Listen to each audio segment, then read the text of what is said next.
Hello, this is my Physics 2212 Lab 1 presentation. The purpose of this lab was to observe the interactions of different charges and compare them to simulations. The physical principles used were Coulomb's law, electric fields, and Newton's second law. The observed data was gathered through interactions of charge tape, and the data was recorded. We simulated the interactions of the tapes in GoScript. As a quick preview of the results, the observed charge matches the expected charge closely, and the tapes repel one another. Coulomb's law and the electric field equation relate the charges of objects to the electric field and the resulting force that they produce as a function of distance. These equations were used to simulate the interactions of charge tapes and determine the charge on the tapes in the lab. Newton's second law relates the net force on an object to its change in momentum. In this case, the net force on the object is zero since it is still. This observation allows the electric force to be calculated through force balancing. The system in this experiment was the tapes, and there was nothing significant in the surroundings. The initial conditions were that the tape mass was 0.0002 kilograms. The tape was 0.2 meters by 0.0165 meters. We used the K constant.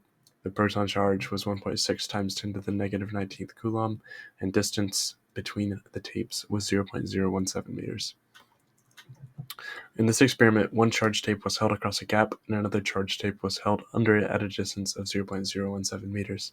The tapes were charged by quickly pulling them off a base tape, which had previously been attached to a flat surface. Then the tape's dimensions and mass were measured to calculate the charge on the tapes. In the picture above, you can see the two U tapes that were used and the base tapes that were used to charge them. Here is the glow script that I used for this simulation. The first few lines are just defining the spheres to visualize it, along with a few constants and initial values, and then we calculate the gravitational force and set it equal to the negative of the electric force, and then use that to calculate charge. And then finally we just calculate some other things for the experiment and output everything. Coding experiment questions. The magnitude of the charge on one piece of tape from my simulation is 7.7 times 10 to the negative 9th coulomb. To determine this, air resistance was ignored. The tapes were treated as point charges, and each U tape was assumed to be the exact same.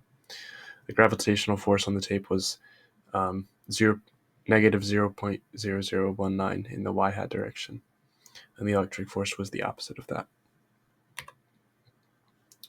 So the observed tape charge was 7.7 times 10 to the negative 9th coulomb, and the expected tape charge was 7.705 times 10 to the negative 9th coulomb. Some possible sources of error are air resistance, inaccurate measurements, and uneven charge distribution.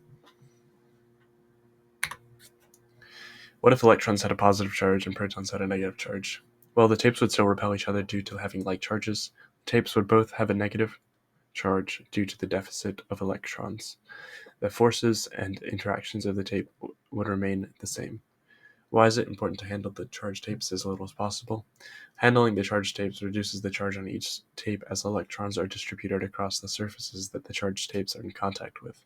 To maintain a charged tape for the experiment, it is important to handle the tapes as little as possible. Thank you for watching.